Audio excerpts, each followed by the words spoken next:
안녕하십니까. 메일 오븐 HR 스터디 지리외시 50편을 살펴보는 오늘 33번째 시간입니다. 오늘은 현장에서 많이들 질문을 주시고 그리고 어려워하시는 회계연도 기준, 연차 산정 방법, 연차 부여 방법 이렇게 생각하시면 되겠습니다.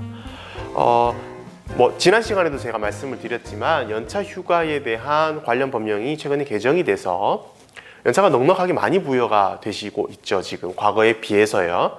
이 기준에서 또 회계연도를 운영하시는 많은 사업장에서 이러면 어떻게 부여를 하는 것이 현실적인가, 위법하지 않은가 이렇게 질의를 많이 주고 계십니다. 오늘 그거에 대해서 한번 살펴보도록 하겠습니다. 질의의 내용은 이렇게 되어 있습니다. 당사는 퇴사 시점에요. 회계연도로 부여한 연차를 입사일 기준, 법적 기준이랑 비교해서 정산을 하는데 이것이 과연 타당합니까? 이렇게 이야기를 해줬습니다. 7월 1일 기준으로 중간에 입사를 하신 분이 있다면 다음 연도 1년이 되는 시점까지 80% 이상 출근을 하면 여기에 15개가 부여되는 것이 법에 있는 연차 부여 방법이시죠. 그리고 8월 1일, 9월 1일, 10월 1일 이렇게 한 달 만근했을 때마다 이렇게 한 개씩 부여가 되는 것이 현재 기준입니다. 근데 이렇게 하지 않고 1월 1일 기준으로, 보통 회계연도는 1월 1일 기준으로 하시니까요. 부여를 한다면, 그리고 이것을 정산한다면 이것이 과연 가능한 방법입니까? 이렇게 질의를 주셨습니다. 회시의 내용을 한번 살펴보도록 하겠습니다. 회시는 이렇게 나왔네요.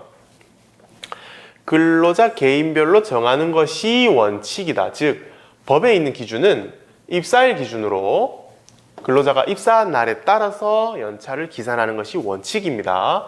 단 사업장에서 직원이 많은 경우에 그러면 산정하기가 너무 불편하니까 노무관리 편의를 위해서 사규나 단협 등등의 회계연도 기준으로 일률적으로 정할 수도 있습니다. 규정이 있으셔야 되겠죠. 이 경우 퇴사 시점에서 법에 있는 기준대로, 즉 입사일 기준으로 산정한 연차와 회계연도 기준으로 회사가 임의적으로 부여한 그 기준의 연차를 비교해서 법에 있는 입사일 기준 연차에 미달한다면 수당으로 정산해서 지급해야 됩니다. 즉 법에 있는 기준보다 근로자에게 불리하게 적용하는 것은 안 됩니다. 하지만 그것이 아니라면 이렇게 운영하는 것도 가능하다. 이렇게 회시가 되어 있네요. 실무 포인트에서 그러면 조금 더 구체적으로 살펴보도록 하겠습니다. 아까 전에 7월 1일자 기준이었죠. 과연 몇 개를 부여해야 되는가? 법에는 입사일 기준만 있기 때문에 다음 연도 7월 1일, 그 다음 연도 7월 1일 기준으로만 15개, 15개 이렇게 기준이 있습니다. 하지만 회사에서 그렇게 할 수 없어서 1월 1일 기준으로 부여를 하시겠죠? 몇 개를 부여해야 되는가? 이것은 앞에 회시의 내용에도 봤지만 근로자에게 불리하지만 않다면 어떻게 부여하셔도 상관없습니다. 과거 연차 개정이 되기 전에는 이렇게 1년에 반 정도만 근무를 하면 15개의 반인 7.5개를 19년도 1월에 부여하기도 했습니다. 하지만 현재는 개정된 연차 휴가 규정에 따라서 연차가 과거에 비해 굉장히 넉넉합니다. 특히 1년차 같은 경우에는요. 그래서 제가 권장드리는 방법은 만근을 기준으로 8, 9, 10, 11, 12 5개 정도가 되겠네요. 5개 혹은 6개 이렇게 입사 첫 해년도에 임의적으로 부여를 하십니다. 단 만근을 하셔야 되겠죠. 만근하지 못하면 공제가 되시겠지만, 그리고 여기 돌아오는 1월 1일에 전체적으로 15개를 부여하셔서 관리를 하시는 게 회계연도를 운영하는 노무관리의 편의성 측면에서 봤을 때 의미가 있다고 보입니다. 왜냐하면 퇴사 시점은 아무도 알 수가 없죠.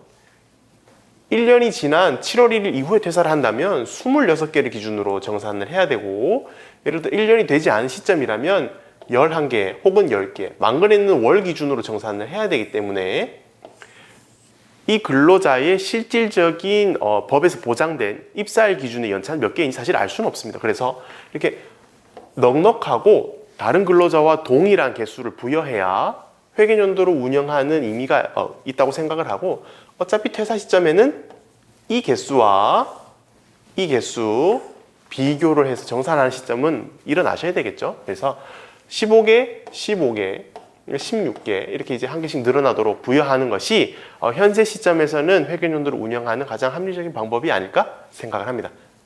그리고 아까 전에 보셨듯이 입사일 기준으로 퇴사할 때 정산하는 거는 취업규칙이나 근로계약서나 단협에 어딘가 명시는 꼭 되어 있으셔야 되고요. 실무 포인트로 이 방법 꼭 챙겨가셨으면 좋겠습니다. 오늘은 현장에서 질문을 굉장히 많이 주고 계시는 회계연도 기준 연차 정산 방법 살펴봤습니다. 앞으로는 이 기준으로 혼돈 없이 운영을 하셨으면 좋겠습니다. 감사합니다.